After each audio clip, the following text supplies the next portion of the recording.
Bueno, hemos venido haciendo un estudio muy chévere acerca del Espíritu Santo y una de las cosas que ha quedado muy clara a la luz de las Escrituras es que el creyente es habitado por el Espíritu Santo desde el mismo momento de la salvación.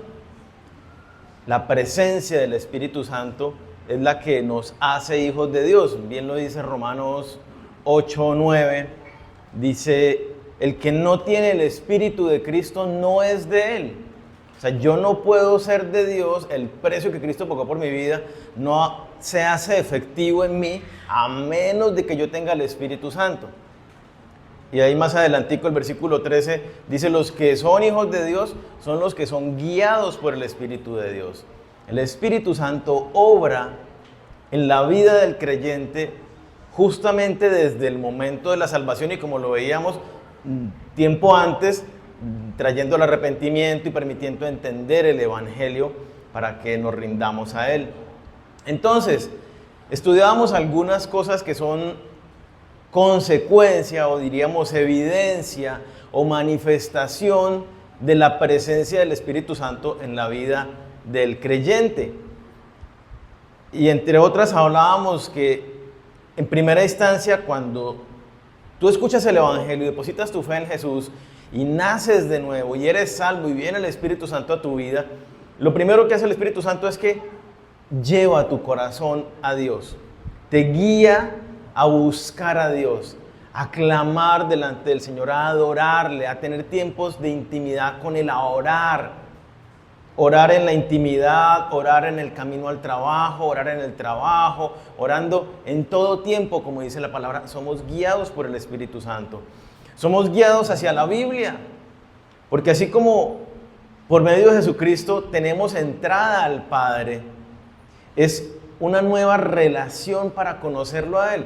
Y lo conocemos a Él a través de la Biblia. Él nos habla a través de la Biblia, así como nosotros le hablamos a través de la oración. El Espíritu Santo nos lleva a buscar al Señor también a través del estudio de la Biblia y la aplicación de la Biblia. Y nos da el entendimiento de la palabra cuando estamos allí escudriñándola. Es por el Espíritu Santo que cuando escuchamos la palabra decimos, uy, me pegó a mí, eso era para mí. Es el Espíritu Santo allí moviéndose en nosotros. El Espíritu Santo guía al nuevo creyente a la comunión con sus hermanos en la iglesia. Dice la Escritura que somos unidos, somos bautizados por el Espíritu Santo a un cuerpo.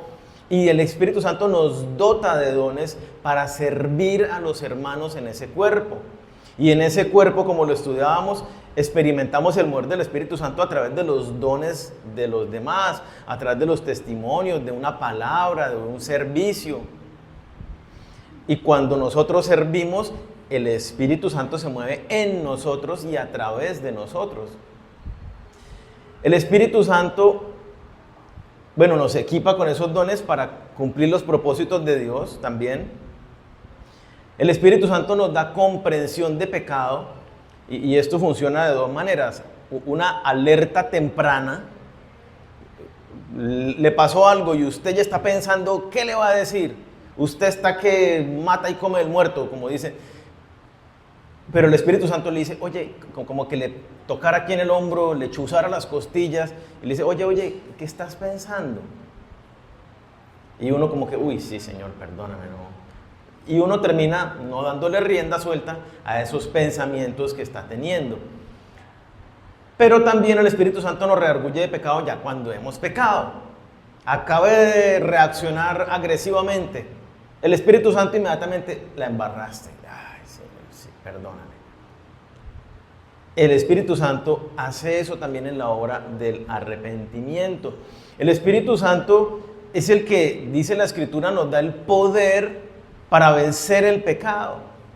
No es posible caminar, vivir la vida cristiana como corresponde a hijos de Dios sin la presencia y el poder del Espíritu Santo obrando cotidianamente en la vida del creyente. El Espíritu Santo veíamos que produce fruto. Es un fruto creciente en la vida del creyente. Y un fruto, como lo dice allí Gálatas 2, en amor, gozo, paz, paciencia, benignidad, bondad, fe, mansedumbre y dominio propio. Y el Espíritu Santo produce en el creyente compasión por aquellas personas que no han oído el Evangelio y no son salvas. Compasión por los perdidos y un mover nuestro corazón a predicar el Evangelio a aquellos que no conocen todavía a Dios. Estas son las manifestaciones que hablábamos. Hay más. Y si pudiéramos decir, cuando tú oras, el Espíritu Santo se mueve de maneras muy especiales y particulares. Yo decía, de repente tú estás orando, intercediendo por otras personas y el Espíritu Santo te pone específicamente algo muy particular por alguien que tú no sabías. O de repente tú estás orando y el Señor te da respuesta, te pone ese algo que debes hacer, hacia donde debes dirigirte. Tú estás leyendo la Biblia y de repente hay una palabra que tú, es como si estuviera iluminada con luces de neón, como que resalta sobre todo lo demás y te entra en lo más profundo y tú la sabes que es de parte de Dios para ti. Bueno, hay muchas otras manifestaciones dentro de esto que hablábamos de manera particular y general que se van dando por el mover del Espíritu Santo en la vida del creyente, en la medida en que somos habitados por Él y estamos viviendo en obediencia a Dios. Pero si un creyente no está experimentando todo esto en lo cotidiano de una manera progresiva, si no se está haciendo más cercano a Dios, si no se está haciendo más sensible a la voz del Espíritu Santo, a su dirección, entonces hay un problema. No es normal, que lo hemos normalizado, que es que así viven todos los creyentes, y es que todos los demás que yo de mi congregación viven así. Eso es un problema. Pero no es normal que no vivamos, que no experimentemos en lo cotidiano al Espíritu Santo. No es normal. Y entonces, ¿qué pasa? Y esa es la pregunta que vamos a responder hoy. ¿Por qué una persona no experimenta el Espíritu Santo? Vamos por favor a Lucas capítulo 3, versículo 16.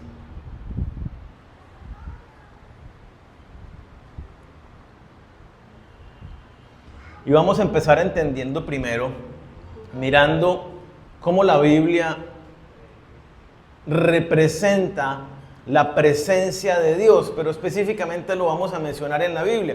Por ejemplo,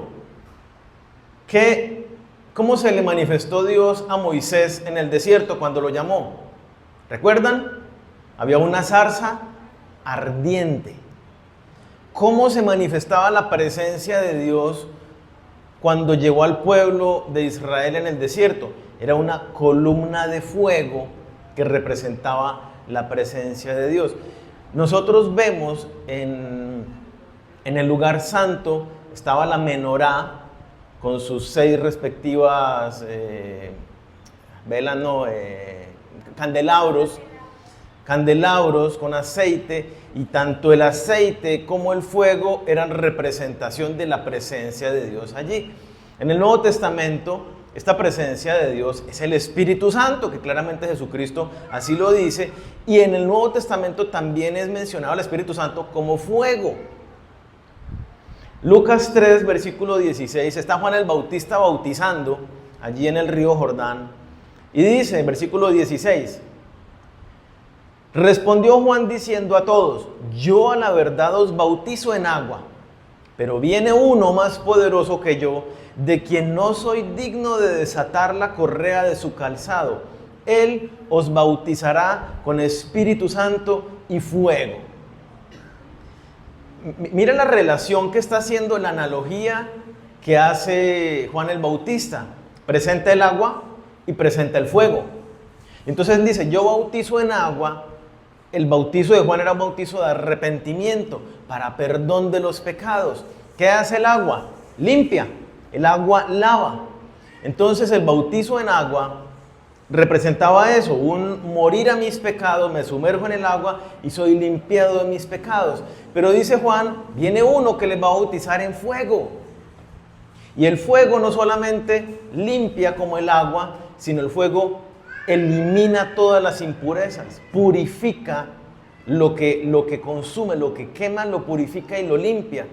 Justamente la referencia es el oro, ¿cómo se purifica? Poniéndolo al fuego y quema todas las impurezas y queda un oro perfecto. Y entonces aquí está hablando Juan el Bautista, viene uno que va a bautizarlos con el Espíritu Santo, con el fuego de Dios que va a habitar en cada creyente.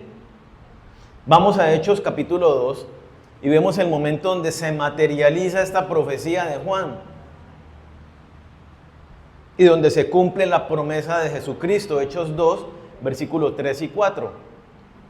La promesa de Jesucristo que había dicho, les conviene que yo me vaya porque si no me fuera, porque si me voy les voy a enviar al Espíritu Santo que está en ustedes, que está con ustedes, pero habitará en ustedes, estará en ustedes. Dice, versículo 3, estaban todos orando, ¿no? Si miramos el contexto, ellos estaban allí orando, un tiempo bien especial de búsqueda, llevaban días en el aposento alto, orando, clamando al Señor, toda la iglesia unida en oración. Y dice el 3, y se les aparecieron lenguas repartidas como de fuego, asentándose sobre cada uno de ellos, y fueron todos llenos del Espíritu Santo. Y comenzaron a hablar en otras lenguas, según el Espíritu les daba que hablasen. Aquí el Espíritu Santo, la venida del Espíritu Santo, es representada, o ni siquiera representada, se manifiesta el Espíritu Santo viniendo en fuego sobre cada uno de los discípulos. El Espíritu Santo descendió como un fuego que cayó, que vino a habitar en cada creyente. Este es el momento donde oficialmente se inaugura la era de la iglesia. Es el momento donde viene el Espíritu Santo y se empieza la predicación del Evangelio, y es lo primero que hace Pedro allí. Sale y se para en público y empieza a predicar la palabra de Dios. Entonces, nosotros vemos al Espíritu Santo, la presencia de Dios y particularmente el Espíritu Santo como fuego. ¿Eso está claro? Y uno reconoce, uno sabe ya que uno de los símbolos del Espíritu Santo es fuego. Así se representa el Espíritu Santo. Pero no solamente ya es esto claro, sino también Dios nos manda a que avivemos ese fuego. En Romanos 12, versículo 11, por ejemplo, está hablando de los deberes que tenemos los creyentes allí en el capítulo 12, y menciona el versículo 11 y dice lo siguiente: en lo que requiere diligencia, ahí está hablando de cómo nos servimos los unos a los otros, ¿no?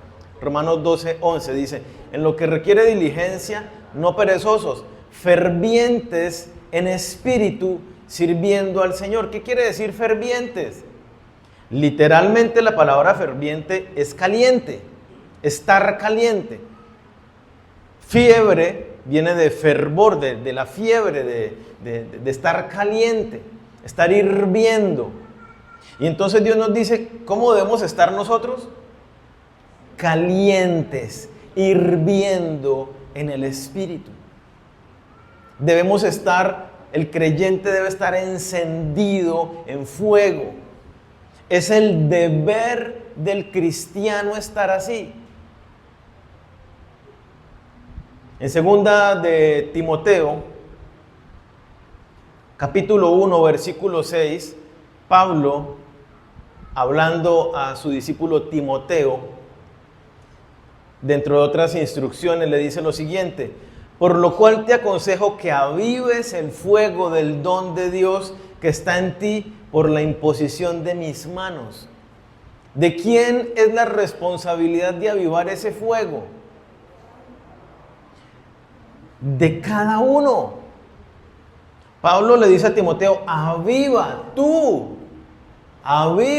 el fuego que está en ti.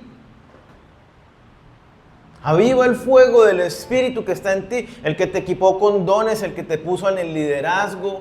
Es lo que le está diciendo allí por el contexto a Timoteo. Entonces, si la responsabilidad de avivar, de mantener encendido el Espíritu Santo es del creyente, ¿yo puedo mirar al lado al otro para decirles que por culpa suya yo ando así? Porque es que a veces en la relación de pareja se echan culpas, ¿no? Y entonces es que como usted no ora, entonces yo tampoco oro y por eso es que estoy así desconectado del Señor. No le podemos echar la culpa a nadie de nuestra condición espiritual, si hemos avivado o no al Espíritu Santo. Y aquí hago un paréntesis pequeñito. De todas formas tenemos, como lo vamos a ver ahora, una responsabilidad con los hermanos. Si yo veo a mi hermano caído, ¿qué me ordena la Biblia que debo hacer? Ir y levantarlo con mansedumbre, en oración, con amor, con consideración. Así que nosotros debemos cuidarnos los unos a los otros. Cada uno tiene que cuidar su propio estado espiritual, pero también la Biblia nos manda a que entre hermanos velemos los unos por los otros, que oremos los unos por los otros, que nos animemos al amor y las buenas obras, que no nos dejemos de congregar, que estemos en la jugada en la vida de nuestros hermanos. Cierro paréntesis, pero sigue siendo individual la responsabilidad. Si bien me puedo ayudar con mis hermanos, sigue siendo mi responsabilidad de avivar el fuego del Espíritu Santo en mi vida. Cada uno de nosotros. No es culpa de los hermanos, mucho menos culpa de la iglesia como institución, porque la iglesia como institución, digamos, no existe. La iglesia somos nosotros. Entonces, vemos que el Espíritu Santo es fuego. Un fuego consumidor que limpia, que santifica, que purifica al creyente. Y tenemos la responsabilidad de mantenernos hirviendo, ardiendo en ese fuego del Espíritu Santo. Dios nos dio el Espíritu Santo. Y ese es el estado natural del cristiano. Ahora bien, entonces la pregunta: ¿por qué no experimenta una persona al Espíritu Santo? Y creo que empezamos a entender por dónde va la cosa, hablando del Espíritu Santo como fuego. ¿Qué pasa si yo tengo una fogata y agarro una manguera y la echo sobre ese fuego? Apago el fuego. Entonces, demos la respuesta sin rodeos. No experimentas al Espíritu Santo porque apagas el Espíritu Santo en tu vida. Primera de Tesalonicenses capítulo 5, versículo 19, un versiculito que se lo deben aprender esta mañana de memoria. Es muy sencillo. Dice: no apaguéis al Espíritu. Primera de Tesalonicenses 5, 19. ¿Ya lo aprendieron de memoria? A ver, repítalo. No apaguéis al Espíritu. ¿Qué nos manda el Señor? Es evidente. Usted tiene su carro y necesita desplazarse de un lugar a otro, ¿cierto? Pero usted se sube al carro y lo apaga. ¿A dónde lo va a llevar ese vehículo? A ningún lado. Si usted tiene el Espíritu Santo, porque lo tiene y no lo pierde una vez que lo recibe, si usted lo tiene pero lo apagó, ¿para dónde lo va a llevar el Espíritu Santo? ¿Qué mover va a tener el Espíritu Santo si usted lo apagó? Esa es una advertencia que nos hace Dios a los creyentes. Pilas, muchísimo cuidado, no vaya a apagar al Espíritu Santo. ¿Cómo vamos a apagar al poder que Dios nos dio para vivir la vida en Cristo? Si usted lo apaga, chao, una vida en derrota. Pero yo soy cristiano, pero vivo una vida en derrota. sin poder, sin experimentar el Espíritu Santo, sin una vida de poder en la oración, sin una vida de poder y entendimiento a través de la palabra, sin un servicio a los hermanos, sin predicar el Evangelio, viviendo en pecado, sin arrepentimiento. Ahí. ¿Por qué? Porque apagué al Espíritu Santo. Es un fuego. Anularlo. El apagar implica ese anular. ¿Cómo apagamos al Espíritu Santo? Entonces sería la pregunta, ¿no? Porque Daniel, pues no me estás respondiendo prácticamente nada. ¿Cómo nosotros apagamos al Espíritu Santo? Que es la razón por la cual dejamos de experimentarlo. Una de esas la encontramos en Apocalipsis 3, por ejemplo, podemos ver ahí en este pasaje que lo muestra de manera literal, pero bueno, hay muchos pasajes en las Escrituras que nos muestran este estilo. Y lo primero es, apagas al Espíritu Santo cuando eres tibio. Apocalipsis 3, del 15 y 16 dice, yo conozco tus obras, que ni eres frío ni caliente. Ojalá fueses frío o caliente, pero por cuanto eres tibio y no frío ni caliente, te vomitaré de mi boca. En este pasaje está hablando Dios a través del apóstol Juan, como haciendo un juicio a una iglesia. Y le está diciendo a esta iglesia que la característica que tiene esta iglesia, este cuerpo de hermanos en la fe, es que son unos tibios, que no están comprometidos con el Señor ni con la obra, que están muy contentos con su estilo de vida. Y si siguiéramos leyendo, él dice, tú que dices que yo ya soy rico, que estoy vestido con esta ropita y que no sé qué, y que estamos, el cristiano que vive acomodado, que está viviendo un cristianismo a su manera. Ese es el tibio.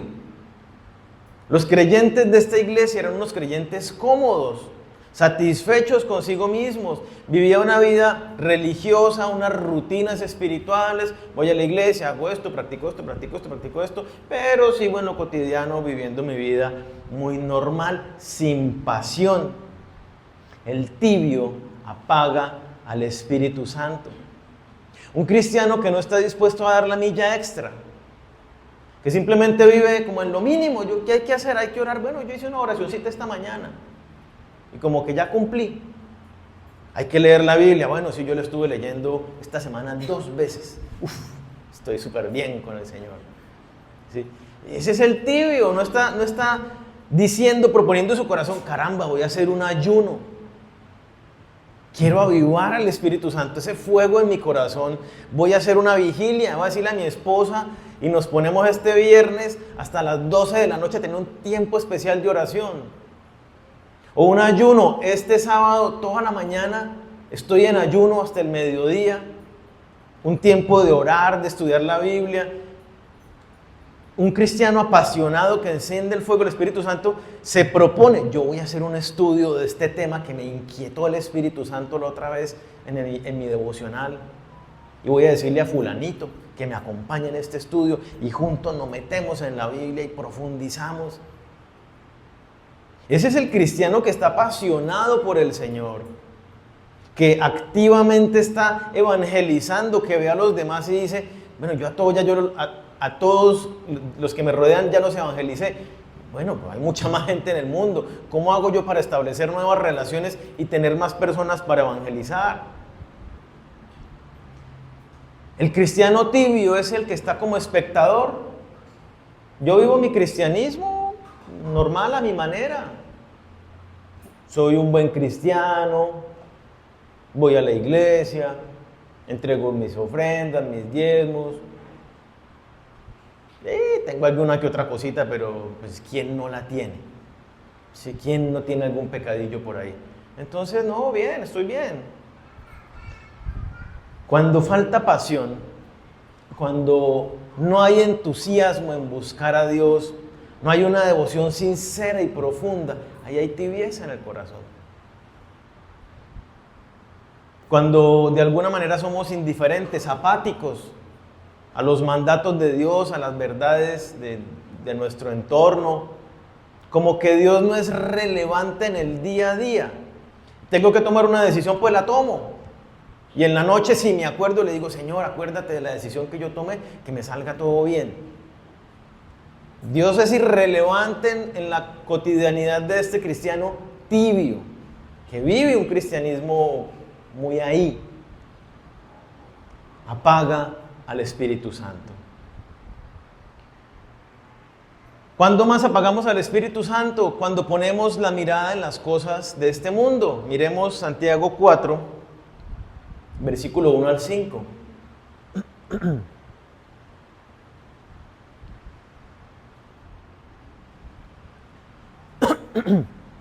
En la medida que vamos estudiando estos aspectos que apagan al Espíritu Santo, yo pienso que cada uno ahí mismo, y esa es mi oración, que el Espíritu Santo vaya diciendo a cada uno, que cada uno puede irse dando cuenta, yo tengo un poquito de esto, o mucho de esto, y ser honestos, pero ahí mismo darnos cuenta, oye, si me falta pasión, yo estoy siendo un tibio, y ahí mismo de una vez vayamos tomando determinaciones. Ok, yo no puedo seguir viviendo mi cristianismo de esta manera. Ese cristianismo no es una moda. Estar en Cristo es mi vida misma. No es la religiosidad como por apaciguar ciertas conductas, no. O vivo en Cristo o muero, o sea, es que no hay otra opción. Así es como se planteaba y como lo plantea la Biblia y como se planteaba a los cristianos del primer siglo. Usted recibe a Cristo, si no usted está muerto y se va para el infierno. Y si recibe a Cristo es para morir de todas formas y vivir para Cristo. No hay tibieza en la entrega a Cristo, es radicalidad. ¿Alguno quiere ir en pos de mí? Niéguese a sí mismo, tome su cruz, es decir, muera todos los días y entonces sí sígame. Cuando ponemos la mirada en las cosas del mundo, Santiago 4, versículo 1 al 5 dice: ¿de dónde vienen las guerras y los pleitos entre vosotros? ¿No es de vuestras pasiones las cuales combaten en vuestros miembros? Codiciáis y no tenéis, matáis y ardéis de envidia y no podéis alcanzar. Combatís y lucháis, pero no tenéis lo que deseáis, porque no pedís. Pedís y no recibís porque pedís mal, para gastar en vuestros deleites. Oh almas adúlteras, ¿no sabéis que la amistad del mundo es enemistad contra Dios? Cualquiera pues que quiera ser amigo del mundo se constituye enemigo de Dios. Voy a leer eso nuevamente. ¿No sabéis que la amistad del mundo es enemistad contra Dios? Y cualquiera pues que quiera ser amigo del mundo se constituye enemigo de Dios. ¿O pensáis que la Escritura dice en vano, el Espíritu que Él ha hecho morar en nosotros nos anhela celosamente? Este tema es tratado abundantemente en la Biblia. El no amar al mundo. En la primera carta de Juan, no améis al mundo ni nada de lo que en él hay. Mateo 6, haced tesoros en la tierra, haced tesoros en el cielo y no en la tierra. Colosenses 3, pongan la mira en las cosas de arriba, no en las de la tierra. Está por toda la Biblia el que no amemos al mundo, en que no estemos con nuestra mirada en las cosas que el mundo busca. Ropa, comida, techo y todas las demás cosas. ¿Cómo así, Daniel? Entonces no debo trabajar por mi comida, por mi techo. Claro, usted tiene que trabajar por todas esas cosas. Y si usted trabaja diligentemente, responsablemente como el Señor lo manda, va a tener cubiertas todas esas cosas. La Biblia lo promete, Dios lo promete. Pero usted debe trabajar no para usted, sino para el Señor. Y todo lo que hagáis, hacerlo para el Señor, no para los hombres. Si coméis o bebéis o hacéis cualquier otra cosa, hacedlo para la gloria de Dios. Entonces yo cuando trabajo en las cosas de este mundo, trabajo pero con la mirada puesta en el Señor, buscando agradarlo a Él, glorificarlo a Él. No solamente para, como lo dice el pasaje, dar rienda suelta a mis deseos, a mis anhelos, porque codiciamos, porque vemos lo que el otro tiene y nos da envidia, y yo también quiero eso, y ¿por qué no lo puedo tener? Eso es amar al mundo. Jesucristo cuando está explicando la parábola del sembrador, menciona esto, dice allí capítulo 13, Mateo 13, versículo 22. Dice, la semilla sembrada entre espinos, está hablando, pues ya sembró las semillas, ahora está explicando. La semilla sembrada entre espinos representa a los que oyen el mensaje, pero los negocios de esta vida les preocupan demasiado y el amor por las riquezas los engaña. Todo esto ahoga el mensaje y no deja dar fruto en ellos.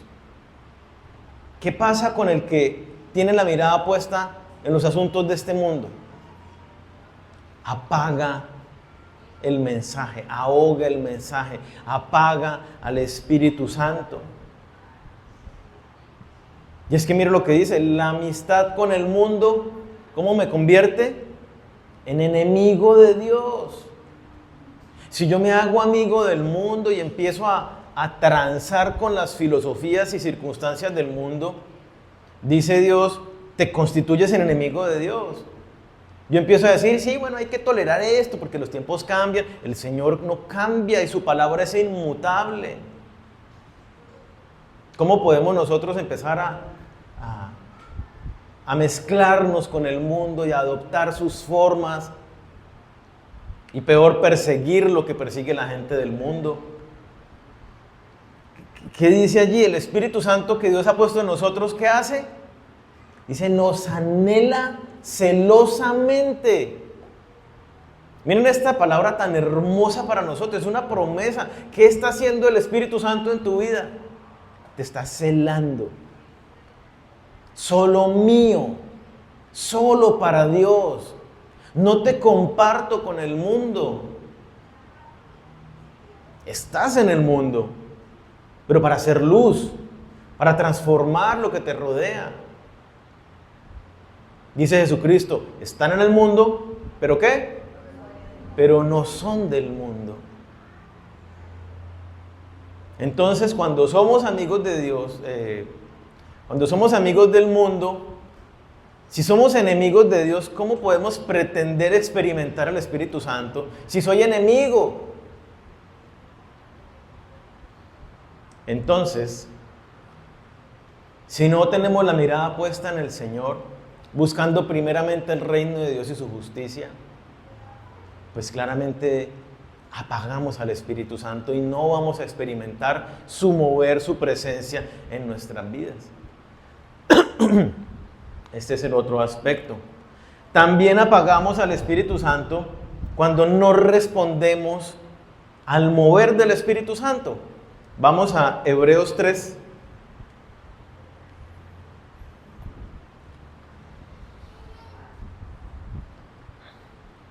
No respondemos al mover del Espíritu Santo, entonces tú sientes, tú sabes, porque si eres verdaderamente salvo, sientes que el Espíritu Santo te jala, te llama, te empuja a orar. Como algunas personas me dijeron esta semana, uy Daniel, a mí me habló eso porque yo sí he venido con ese sentir del Espíritu Santo que me ha estado llamando a orar y me estaba haciendo el loco. Bueno, sabes que debes orar, sabes, estás siendo llamado a ir a estudiar la Biblia, pero dices, uy, ahorita no puedo, pero uy, sí Señor, yo lo voy a hacer. Pero te enredas una vez más en todos tus quehaceres y no lo haces. Es decir, no respondiste a ese impulso. Te estoy llamando al encuentro. Sí, ¿sabes qué? Dios, lo que pasa es que ahorita no puedo. Estoy muy ocupado. Básicamente, eso es lo que le respondemos a Dios. Sabes en tu corazón que debes congregarte, pero prefieres quedarte en la casa el domingo haciendo aseo porque la casa está muy sucia y desordenada y no te dio tiempo entre semana. Entonces, pues la casa tiene que estar organizada porque, pues imagínate, ¿cómo vas a vivir así? O sea, encuentras la manera de justificar el no responder al llamado del Espíritu Santo, a la dirección del Espíritu Santo. Dice Hebreos 3, versículos 7 al 9. Dice, por lo cual, como dice el Espíritu Santo, si oyeres hoy su voz, no endurezcáis vuestros corazones. ¿Estás escuchando la dirección del Espíritu Santo? Sí, acate de una vez lo que le está diciendo. No endurezcáis vuestros corazones como en la provocación en el día de la tentación en el desierto, donde me tentaron vuestros padres, me probaron y vieron mis obras 40 años. Una consecuencia no menor. 40 años estuvo vagando el pueblo de Israel porque no le creyó a Dios allí en el desierto. Porque no estuvo dispuesto a obedecer la dirección de Dios.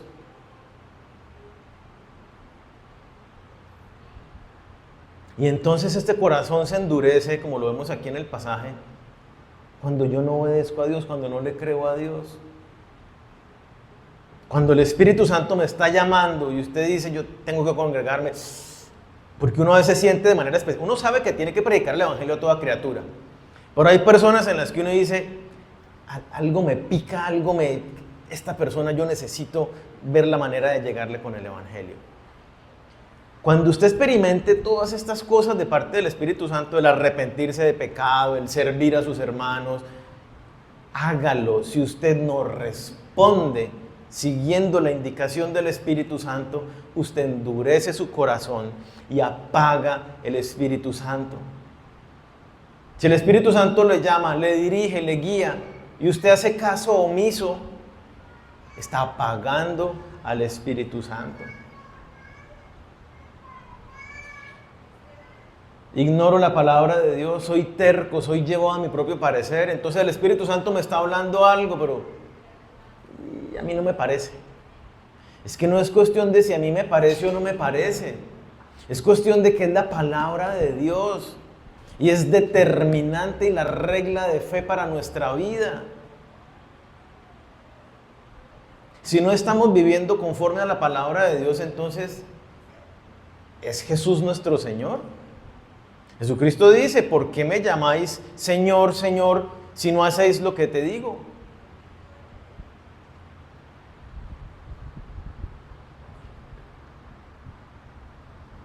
Entonces, otro aspecto que endurece, que apaga el corazón, que endurece el corazón y apaga el Espíritu Santo, es entonces cuando no respondemos consecuentemente con la dirección que el Espíritu Santo nos está llevando.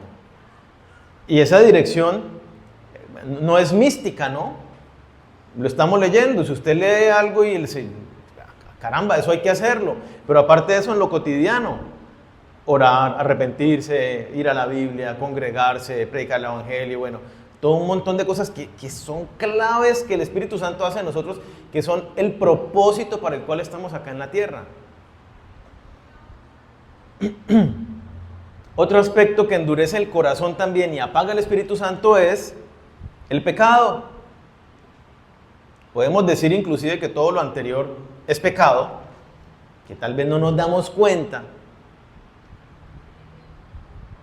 Hebreos 3, versículo 13,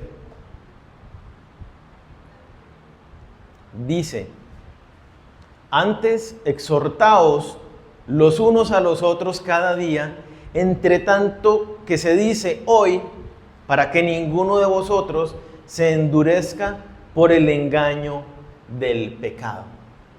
¿Cómo presenta al pecado? Como engañoso. ¿Usted por qué termina abrazando ciertos pecados? Porque lo engañan. Uno de los engaños, o tal vez más grandes del pecado, es que minimizamos el pecado y sus consecuencias. Entonces decimos, es que solo por esta vez, es que solo esta mentirilla chiquitica. Yo no estoy matando a nadie, es una palabrita que dije en un momento y ya. Justificamos, minimizamos. Fue solo un chisme, fue solo una mirada. Sí, no fue nada más, una miradita y ya. Y entonces minimizamos el pecado y decimos, pues no nos afecta tanto como si yo estuviera matando a una persona. Ese pecado sí me afecta, sería muy bravo. Pecado es pecado. Y afecta espiritualmente de la misma manera si es una miradita, si es un chismecito chiquitico y no tan malo, así malo no fue. Afecta igual que hubiéramos matado. El pecado endurece el corazón. Y en un corazón endurecido no penetra la palabra, no penetra la voz del Espíritu Santo. El pecado nos engaña. Y como decimos que es algo pequeño, entonces lo abrazamos, lo aceptamos como nuestro. Inclusive podemos decir, es que mi pecado es este. Como que ya es mi hermano aquí, mi hermano cristiano con el que yo vivo el resto de mi vida, con este pecado aquí, bien chévere. De ninguna manera nosotros podemos aprobar, abrazar ningún pecado.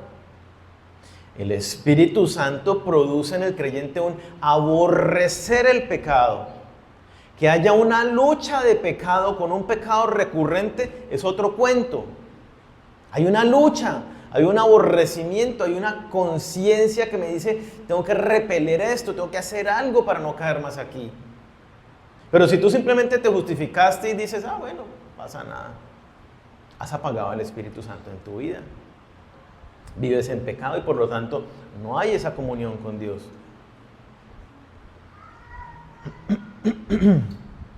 Entonces, valdría la pena preguntarnos, ¿hay algún pecado que te ha estado engañando? ¿Que te engañó y tú ya abrazaste? ¿Hay algún pecado que tú dices, este pecado es pequeñito y no pasa nada? Que lo aceptaste como normal en tu vida. Que inclusive tú ves a otros cristianos y dicen, pero es que yo veo que los otros cristianos también hacen lo mismo. Y como los demás lo hacen, entonces yo también puedo y pues no está mal hecho.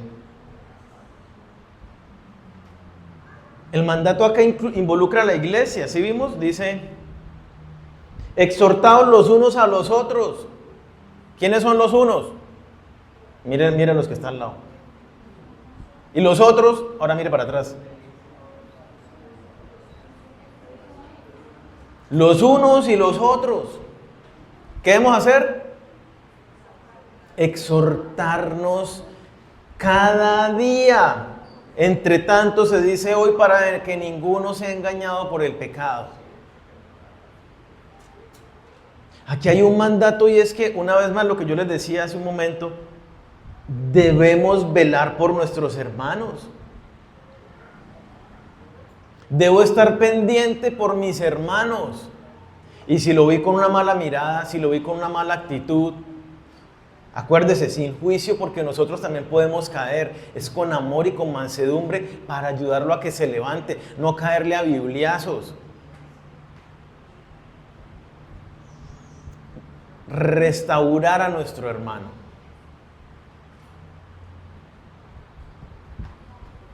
Entonces cuidémonos los unos a los otros. Yo lo decía hace unos días, cada vez que usted venga para la iglesia, cada vez que se vaya a encontrar con sus amigos de la iglesia, dígale a Dios, Señor, poneme una palabra para darles. Prepara mi corazón para servirles, para cuidarles, para que se sientan amados por ti y por mí. Nos sentiríamos más bonitos, ¿cierto? Aquí tenemos una relación muy linda, pero si nos cuidamos de esa manera, es mucho mejor. Hay gente entonces que se queja, no, que es que no experimento el Espíritu Santo. La pregunta más bien sería entonces, ¿cómo está tu vida de santidad? Y es que no hay que pensarlo ni analizarlo mucho. ¿Cómo es el nombre del Espíritu Santo? Espíritu Santo. El Espíritu de Dios, el Espíritu Santo. ¿Santo qué quiere decir? Apartado, limpio, sin pecado. Justamente la característica, el atributo de Dios que establece una barrera con el pecado y por eso Cristo vino, es la santidad de Dios. Impide que el pecador se acerque a Él. Ahora bien, el Espíritu Santo. Si el cristiano está en pecado, ¿cómo puede el Espíritu Santo moverse con su poder? El creyente está en pecado, el Espíritu Santo igual se mueve. y nos redarguye de pecado y nos atrae al Señor, pero usted no experimenta el mover poderoso del Espíritu Santo. A mayor santidad, entre tú más te limpias, entre tú más te apartas de pecado, entre tú más aborreces conductas de pecado, más experimentas, más sensible eres al Espíritu Santo. Es proporcional. ¿La paga del pecado qué es? ¿Cómo dice Romanos 6:23? La paga del pecado es muerte. Pero hay algunos cristianos que piensan que esto aplica solamente para el que no es creyente. La paga del pecado es muerte. Entonces, los que están sin Cristo, el pecado, pues la paga es la condenación eterna en el infierno. Pero como Cristo ya pagó por mis pecados, yo ya no me muero, tengo la vida eterna. Y entonces olímpicamente dicen, el pecado no mata al creyente. Pero es un error pensar eso. Tal vez el creyente no se va para el infierno en la condenación, pero sí lo mata. Apaga el Espíritu Santo y eso es una muerte. No me conecto con Dios, vivo en derrota, vivo como un muerto más. Santiago 1. Entonces el pecado, debemos entender esto, el pecado mata aún al creyente.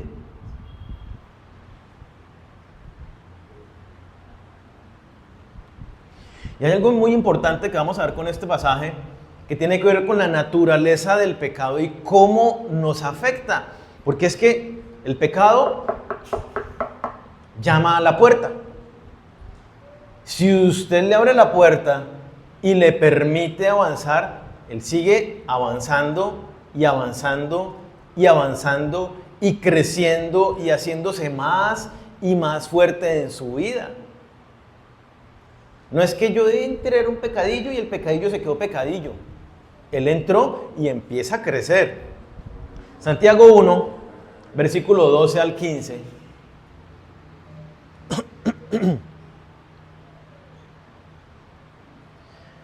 Dice, bienaventurado el varón que soporta la tentación. Entonces, mire, hay una bendición en soportar la tentación, en no caer en la tentación.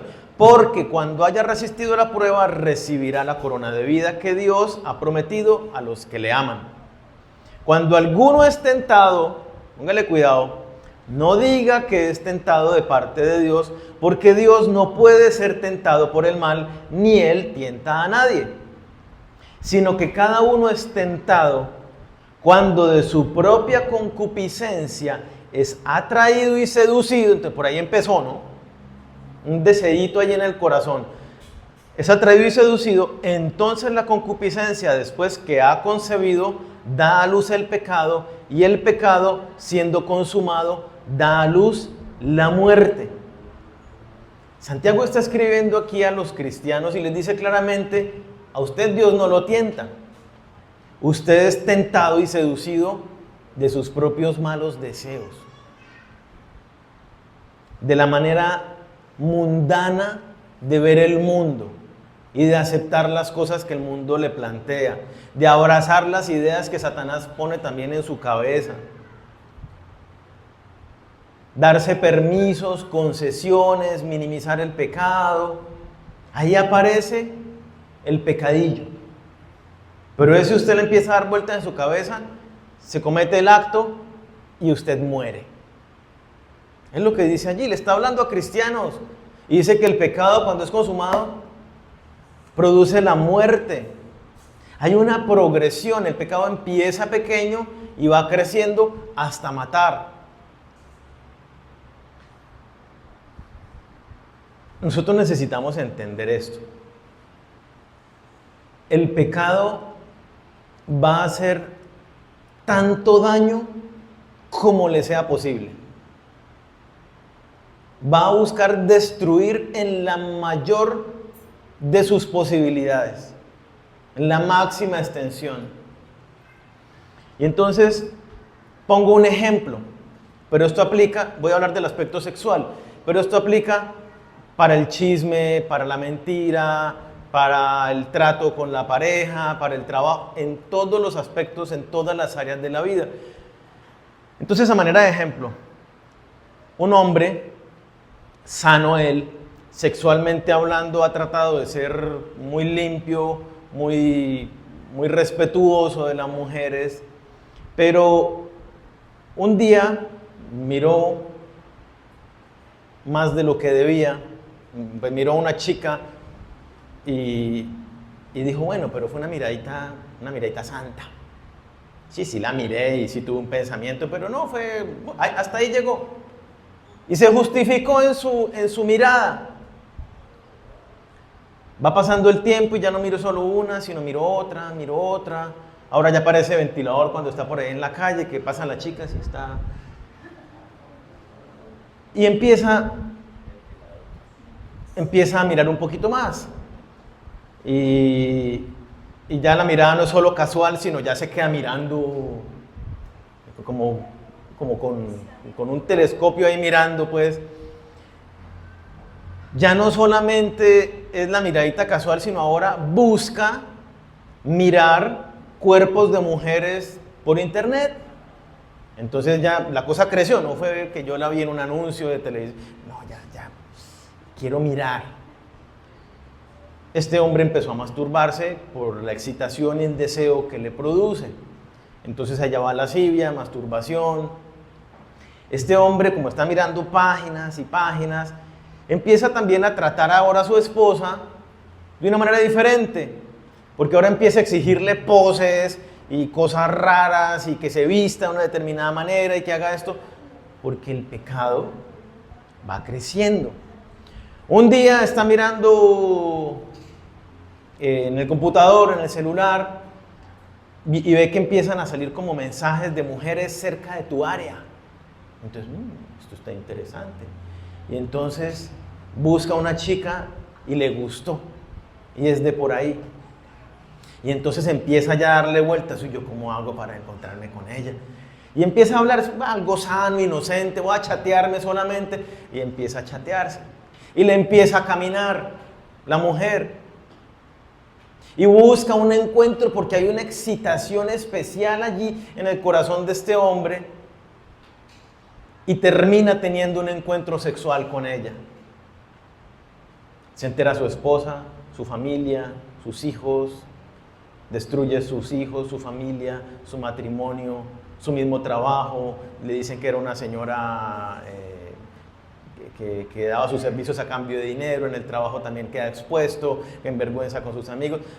Destruyó su vida, su familia, su matrimonio. ¿Pero dónde empezó todo?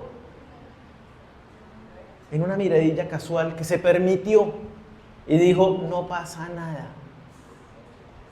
Así es el pecado. En toda área va a buscar crecer para hacer el mayor daño posible. En cualquier cosa que sea. Donde yo acepto, donde yo permito, avalo cualquier conducta de pecado. Ese pecado se mete y es como las zorras pequeñas que se meten por debajo y usted no se da cuenta, pero le acabaron el cultivo.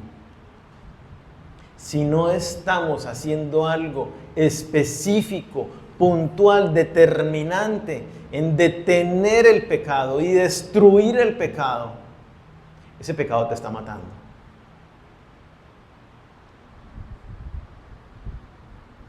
El pecado mata al creyente, destruye, apaga al Espíritu Santo. Y no podemos experimentar entonces su presencia. Bienaventurado el varón que soporta la tentación, porque recibirá la corona de la vida.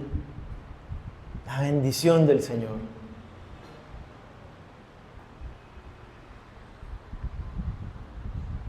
Entonces, para ir terminando, creo que es claro que hemos entendido algunas razones por las cuales una persona no experimenta el Espíritu Santo. Cuando somos tibios, cuando vivimos ese cristianismo acomodado, sin pasión, indiferentes, cuando ponemos la mira en las cosas de este mundo, cuando nos hacemos amigos del mundo, Cuando toleramos y abrazamos las conductas y filosofías de los demás y simplemente nos mimetizamos con ellos y no nos diferenciamos. Cuando no respondemos al mover del Espíritu Santo.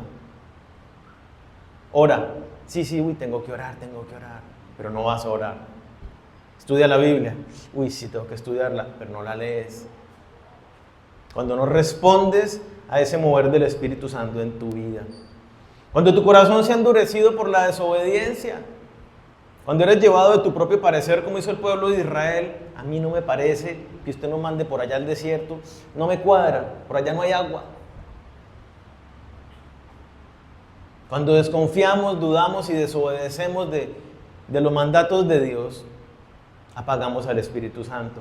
Y cuando estamos en pecado, debemos entender que el pecado mata al creyente. El pecado, cualquier pecado, va a buscar meterse, y ese es el engaño.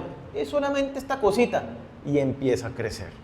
Si no lo atacamos, si no somos radicales. Jesucristo dice, quítate la mano, sácate el ojo. O sea, sea radical en el cortar con el pecado. Hago la aclaración una vez más, no es que nos mutilemos, es que seamos radicales en cortar con el pecado en nuestras vidas.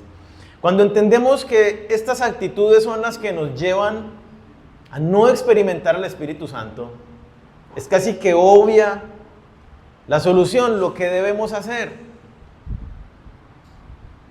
Y es arrepentirnos y volver nuestro corazón a Dios con determinación. ¿Qué fue lo que le dijo Dios al pueblo de Israel a través de todos los profetas? Arrepiéntete y vuélvete a Dios. ¿Qué es lo que nos dice el Evangelio? Arrepiéntete y vuélvete a Dios. ¿Y qué es lo que nos dice si hemos apagado al Espíritu Santo? Lo mismo. Arrepiéntete y vuélvete a Dios con determinación para acabar con el pecado. Dice Santiago 4, versículos 6 al 10, y ya con este terminamos. Santiago 4, del 6 al 10, dice, pero Él da mayor gracia. Por esto dice, Dios resiste a los soberbios y da gracia a los humildes. Someteos pues a Dios, resistid al diablo y huirá de vosotros. Acercaos a Dios y Él se acercará a vosotros. Pecadores, limpiad las manos. Y vosotros, los de doble ánimo, los tibios, los que tienen la mirada en el mundo, purificad vuestros corazones. Afligíos y lamentad y llorad. Vuestra risa se convierta en lloro y vuestro gozo en tristeza. Humillaos delante del Señor y Él os exaltará. Necesitamos entender nuestra propia realidad y ser honestos con nosotros mismos. ¿Qué dice allí que Dios hace con los soberbios? Los mira de lejos. Pero los humildes, entonces, yo los invito a que nos postremos hoy en humildad, en reconocimiento, en incapacidad propia, para rogarle a Dios que avive el fuego del Espíritu Santo en nuestros corazones, que consuma con su fuego todo pecado, toda tibieza, toda dureza,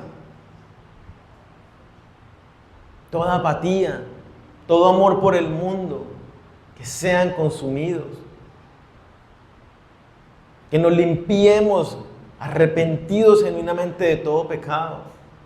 Que rompamos compromisos con el mundo y que estemos atentos, determinados para obedecer a Dios.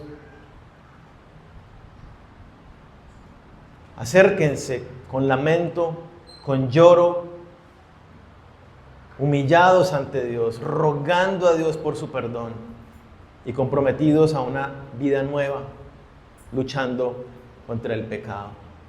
Yo les invito a que cierren los ojos. Vamos a tener este tiempo de oración.